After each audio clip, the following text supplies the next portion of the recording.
confident enough to go with it. And there was a journalist, well, what passes to be a journalist on the Isle of Wight, who, when The Biggest Secret came out in 1998, she called Ted Heath, who was still in the Parliament for another 7 years after this, and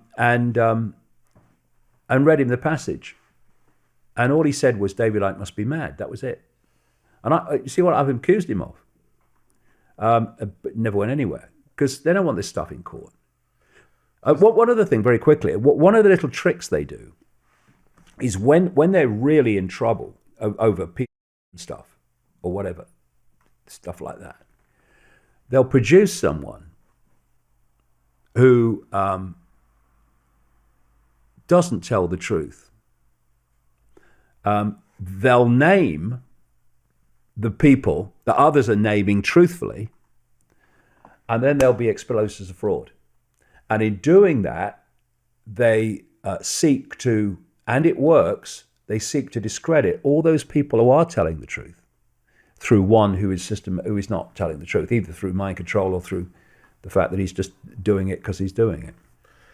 Do you think another strategy is to satisfy the public outrage by sacrificing lower level people, such as Rolf Harris, Clifford, etc.? Yeah, well, what they do, if you notice what happened when the story broke, is they went for people like Dave Lee Travers and stuff like that, which wasn't for pedophilia. It was for what was alleged to be, sexual inappropriation with women, right? But what did that do? Dave Lee Travers, and all these others. And it's moving the focus from the political pedophiles. I mean,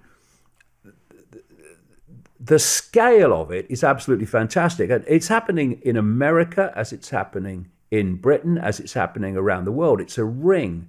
If you go deep enough into it, there's a reason why they're obsessed with children. In the briefest summary, they are trawling the energy of children. And this has been explained to me by insiders in the West. It's been explained to me, the same thing happening, by the shaman in South Africa. There have been other books with other sources. They talk about the same thing. They're sucking the energy out of the kids, because there's a particular energy before puberty. See, we see puberty as a hormonal chemical change, but actually it's an energetic change which expresses itself hormonally and chemically. One's an expression of the other. There's an energetic change that goes on in the electromagnetic fields of the body at what we call puberty. They want the energy before that change takes place. It's like a nectar to them. Because, this world is nothing like we think it is, and that which is controlling it is nothing like we think it is. And I would just say this to people: look at the night sky and think that you are looking at a tiny fraction of the Milky Way galaxy, and according to the latest, highest estimate, there are about 2 trillion galaxies in the universe, and that what we see and experience is a tiny band of frequency called visible light, which is so tiny it's almost laughable. Everything else that exists beyond it, our TV channel, if you like, is unseen to us. Now tell me that humans are the only form of life that we call intelligent life, when we're living on a planet which, according to mainstream science, is the equivalent, compared with the size of the universe, of a billionth of a pinhead. In other words, the idea that we are alone is insane. I hope you're enjoying the podcast. It's with my sponsor, Shopify. When I started this podcast, there were a lot of things I had to figure out on my own: algorithms, guest booking, marketing. I was a bit naive about what was involved, and as you get deeper into it, it starts to overwhelm your life. Finding the right tool that not only helps you out, but simplifies everything can be such a game changer. For millions of businesses, that tool is Shopify. Shopify is the commerce platform behind millions of businesses around the world, from household names like Mattel and Gymshark to brands just getting started, such as my co-host Ron's Pokemon business. Get started with your own design studio of hundreds of ready-to-use templates. Shopify helps you build a beautiful online store to match your brand style. Accelerate your content creation. Shopify is packed with helpful AI tools that write product descriptions, page headlines, and even enhance your product photography. Get the word out like you have a marketing team behind you. Easily create email and social media campaigns wherever your customers are scrolling or strolling. And best yet, Shopify is your commerce expert with world-class expertise in everything from managing inventory to international shipping to processing returns and beyond. If you're ready to sell, you're ready for Shopify. Turn your big business idea into with Shopify on your side. Sign up for your $1 per month trial and start selling today at shopify.co.uk/Shaun, SHAUN. Go to shopify.co.uk/Shaun, shopify.co.uk/Shaun. Link in the description if you're watching on YouTube. Thanks for supporting our sponsor. Back to the podcast. And eventually you go through this web. That spider is not human. And it's that spider that is looking for the prepubescent energy of children. And it absorbs it through these rings. Honestly, people can laugh if they like. I don't care. I'm after the truth, not a round of applause. And the world is nothing like we think it is. And it's when you get into these deep levels that the world of the scene starts to make sense. Well, they're laughing less and less as everything you've written about is slowly coming true or quickly coming true. You've provoked a lot of thoughts in me there. So when I used to get to America as a younger person, I was shocked. I'd go to the post office and I'd see all these pictures of all these missing children, all plastered all over the walls. I couldn't believe it. With Madeleine Mccann, do you think she is dead and the culprits will ever be found? Well, unless something goes wrong with the cover-up, they'll never be found. I mean, the rings are very, very efficient in the way they work. They are well honed. They have their backs watched. I mean, you look at that story, and it's not impossible that Madeleine Mccann is actually connected to Belgium. Belgium is an extraordinary centre for pedophilia, as is Britain. And there was the Dutro child abuser who went to jail for it, and he was They found kids in like a cage, a dungeon that he was keeping, and that was Belgium's Jimmy Savile. It opened the door, and it was leading.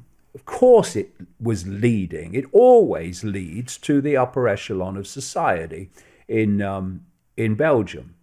And the guy, the genuine investigator. See, there was a genuine investigator of the pedophile and child abuse in Jersey, and because he was genuine, and he was being supported by his chief of police, who was also genuine, they got rid of him. And they got rid of this investigator in Belgium who was genuine. And he was started to get closer and closer to the big fish. So they get rid of him. And people come in and suddenly it's all shut down, which happened in Jersey and it happened in Belgium. So these things are everywhere. So, and what they do is another thing, that the scale of it and the organization of it is extraordinary. They steal children to order. They will be asked for a child, maybe blue-eyed and blonde-haired with certain characteristics. They will then scan society looking for that child that meets those criteria of the client. And then they will steal them. I've met people who've been in mind control projects in America. I met one in California once, and she'd come out of it, but there were kids running around in the room, And she says, every time I see kids running around, she says, my heart goes, because if I was doing what I did before, she was doing it under my control, any of those kids, I'd have them away. And you never see them again. One of the things they do is they'll have a van, or a white van, or a van, and they'll sit there. And they'll just wait for the child to be far enough away from parental help or whatever, in the back of the van, and away. Or they might even just sit there in the van. The man moves, so there's no one, or a van drove away. And then they drive it away. And those kids are never seen again. They're tricked or whatever. And most of them end up dead. Because when you have no empathy and you are completely consumed by psychopathy, I remember once when the stuff, it never gets matter of fact, but you have to step back from it. When you research it, like I do, you have to step back from it. Otherwise, it will destroy you emotionally. And when I was in America and a series of things happened, and I realized the scale of it. I remember I was watching a movie that night. I was traveling around America, and in a cinema, and I turned around as we were walking out, and the father was carrying this little child, a boy, over his shoulder.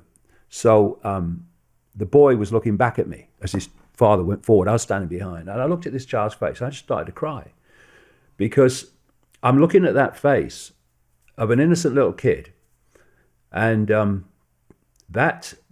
children like that in vast numbers all over the world they're being murdered, they're being sacrificed. And most people, members of the public, are going, oh, it's too fantastic, don't be ridiculous. And of course, as they do that, the people who are actually doing it go on doing it unchallenged. And that's what I've named so many of them. I've named in my book since the 1990s, Father George Bush and Ted Heath. And I mentioned Lord McAlpine in regard to people in The Biggest Secret in 1998. There was no court case, and yet when someone didn't name in on the BBC, but it was taken that he was talking about Lord McAlpine, all hell broke loose. He's threatening to sue everybody. The Speaker's wife in the Houses of Parliament pays him 50 grand or something for not, actually coming out with it outright. I think George Monbiot, another excuse for a journalist on The Guardian, paid him something, all these people. And they weren't even saying he was a pedophile. They were just like tongue-in-cheek, like not, pointing towards him. And while that was going on, I was putting on my internet site, the guy's a frickin' pedophile. Never came for me. And this is how they kind of bat it away. One of the reasons they didn't, they never got Savile, although there were some people that tried, is because he threatened legal action. And then there was a guy called Peter Morrison, MP in Chester, who was a close bosom buddy of Margaret Thatcher throughout her prime ministerial period and before she became leader of the Conservative Party, who was a known pedophile. Edwina Currie, a Conservative MP, in her diaries, said that she was worried, in one of her diary entries, she was worried that Peter Morrison was going to be given a job by Margaret Thatcher that might be damaging the Conservative Party because, of course, he's a known pedophile. And she says in the diary that Norman Tebbit, who was chairman of the Conservative Party, had talked to Peter, to talk to the MP, Peter Morrison, about his activities, but Peter Morrison promised to be discreet.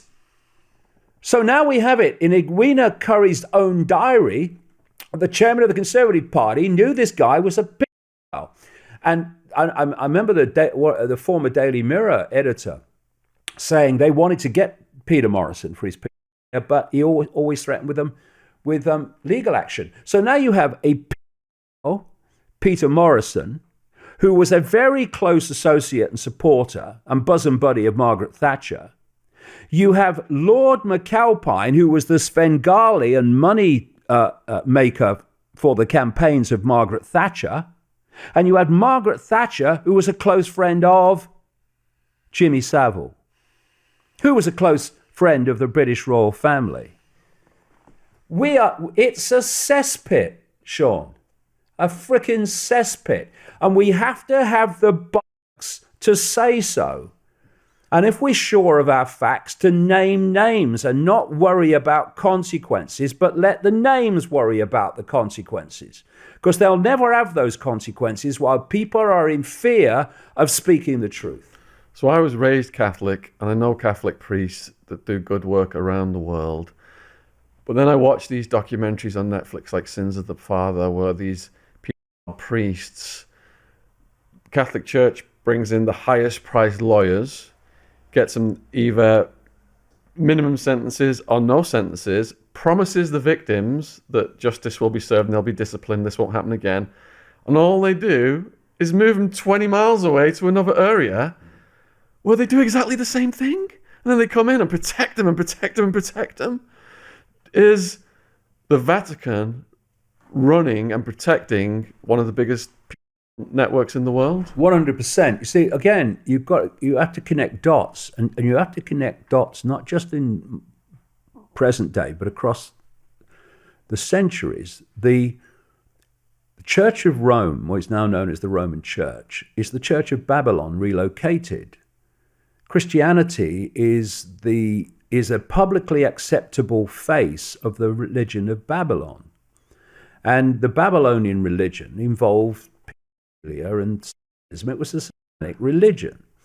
Therefore, as humanity started to grow up and mature a bit, and sacrifice in your face publicly was no longer acceptable, it started to go underground. When abuse of children and stuff became unacceptable, it went underground. It didn't stop, it just went into the shadows. And so in Babylon, they had the trinity of Nimrod, the father god, Ninos Tamos, the virgin-born son, and they had on the third point of the trinity, Queen Semiramis, the goddess. And they said in their stories that Nimrod died and became the sun god Baal, who impregnated Semiramis with the rays of the sun, and therefore she gave a virgin birth to Ninos Tamos. When the Babylonian religion relocated to Rome, this is how that Rome almost seamlessly moved to Christianity, because to people not much had changed. They had the trinity of the father god (brackets Nimrod), Jesus, the virgin-born son (brackets Nanos Timos), Ninos, and at the other point of the pyramid is the Holy Spirit, the Holy Ghost, which they symbolize as a dove. That was Queen Semiramis' symbol in Babylon. And what they did is they took all the attributes given by the Babylonians to Queen Semiramis, Virgin Mother, Queen of Heaven, all that stuff, and they gave them to the invented figure of Mother Mary. And they moved on. And so all these religions, that Christianity is a dual religion. There's the mass of the religion, which operates in the public arena. And that's where they do things like the Eucharist. They drink the blood as red wine, and they eat the flesh as a biscuit. And then there's the core of it, which is the religion of Babylon, and they literally drink the blood and literally eat the flesh, right? And that's, of course, much smaller than that, very smaller than that. But that's the dynamic, you see. And so the obsession that this has and this network has with people, I mean, you got choir boys everywhere. If you're a pedophile, are you going to go where there's only adults? I want to get a job where there's only adults. I'm a pedophile. No, you're going to go where the children are. So you have to look at the care homes, lack of it. Yeah, this is not knocking people at work with children in care homes. There's a fantastic number of people who are absolutely genuine people and care for the kids. Not knocking that, not talking in generalizations. I'm talking in the numbers that are not like that. So you look at care homes, you look at children's homes, you look at churches with all the choir boys. Look where the children are, and you'll find the pedophiles. It's not an obvious cause and effect, is it? Really? And so you look at the structure of the Roman Church. It's obviously going to attract an enormous number of pedophiles. And of course, also when you completely usurp the natural energetic order, and you say you can only be a priest if you don't get married and you don't have sex, well, that impulse, which is obviously a natural impulse, that's how humans are still alive, and we have new generations. Well, it's going to express itself in distorted ways, and not the ways that it would normally express itself. That's not to excuse it. My God, I'm the last person in the world who would excuse it. I've spent decades uncovering it, but that too is part of how this stuff manifests. So you mentioned Savile, and that's led on to the next question.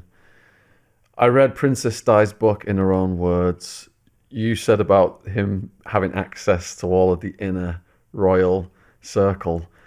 When Di and Charles were going through friction, he was brought in as the marriage guidance counselor. Absolutely. And Diana wrote in a book that she found him creepy, and she was wondering why he was there as well. Yeah, well, this lady who's Diana's friend, she told me that story. What would it be? 1997, I think she told me the story. It was after Diana died, and she mentioned that what do you mean? Diana was saying, what do you mean? He's coming in as a go-between. What? Now, where was all this when Savile was revealed for what he was? Why wasn't Prince Charles sat and questioned about his relationship with Savile and what he knew? Because he had to know. Don't tell me you didn't know Charlie, you bloody liar. Of course he knew. So why is he still standing in line to be the next king and not standing in line for the next slop out? Why? Because the establishment looks after its own. Wasn't one of the royals caught up with the Lolita Express, the island, the investment banker? Prince Andrew. Yeah. Yeah, Epstein. Epstein, that's it, yeah. Yeah, the little black book, which Blair was in and Trump was in. Clinton. And the people plane of Epstein, which Bill Clinton took many rides in. Yeah, honestly, if people only knew the scale of what goes on in the world, they would see the world through very different eyes. Because the world is not what that frickin' thing in the corner tells you. It's not what the internet giants tell you. It's what's actually happening, and that's what they don't want to tell you. What flabbergasted me the most in Di's book, in her own words, was she wrote that she'd sent a letter to her lawyer saying that she thought Charles was going to have her killed, possibly by a car accident. So who do you think killed Di and why? And was she pregnant? Well, I don't know if she was pregnant, but I think that whole story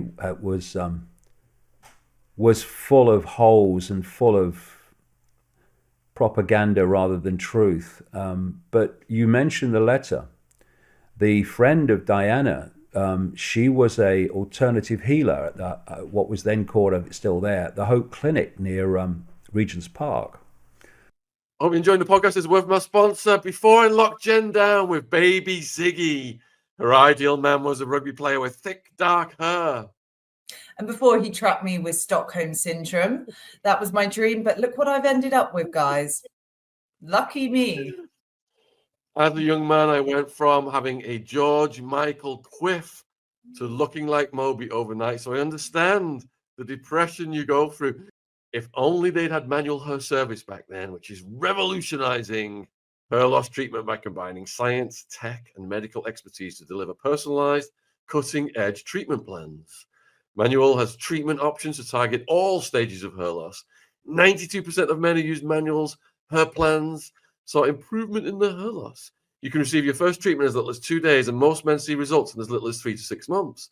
Just answer a few questions about your hair loss and medical history, and one of Manual's UK licensed experts will help you customize a plan to maximize your success and monitor your progress. More than 450,000 men trust Manual's hair loss treatment plans. Go right now to manual.co/Shaun, SHAUN, to get started. And when you do, you'll get 55% off your first order. That's 55% off your first order when you get started at manual.co/Shaun, manual.co/Shaun for 55% off men's health the way it should be. Thank you for supporting our sponsor. The link is in the description box on YouTube. Back to the podcast. And Diana used to go to her for treatment. And this lady told me that, quote, friendly people from MI5 used to come and leave notes for Diana because they knew she would pick them up and not be, they could do it covertly. And she said that some of these notes from MI5, friendly people in MI5, were warning Diana that her life was in danger. So, the idea that the official story of Diana's death is how it was is insane. There's so many holes in it. First of all, her security that day, which was decided by Mohammed El-Fayed, by the way, was absolutely insane. It was much less than someone like Madonna would get.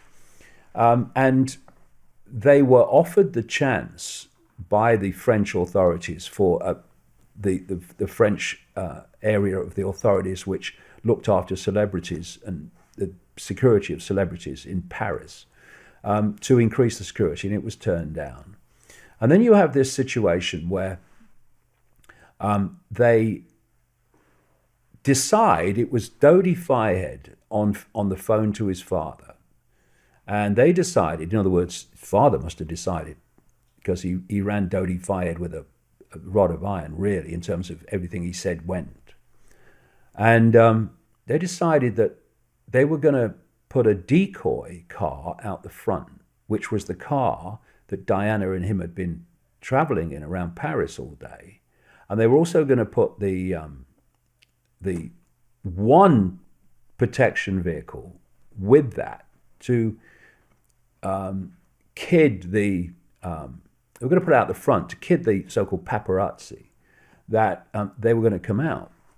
Because they've been putting out, I think through Max Clifford, that there was a possible announcement of an engagement, all that stuff coming. So there was a bit of a frenzy, which was all kind of whipped up during the day.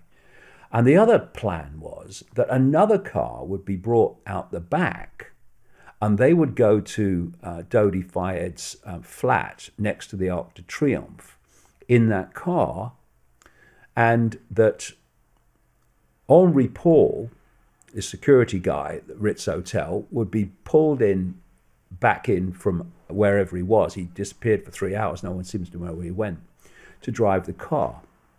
And the limousine company that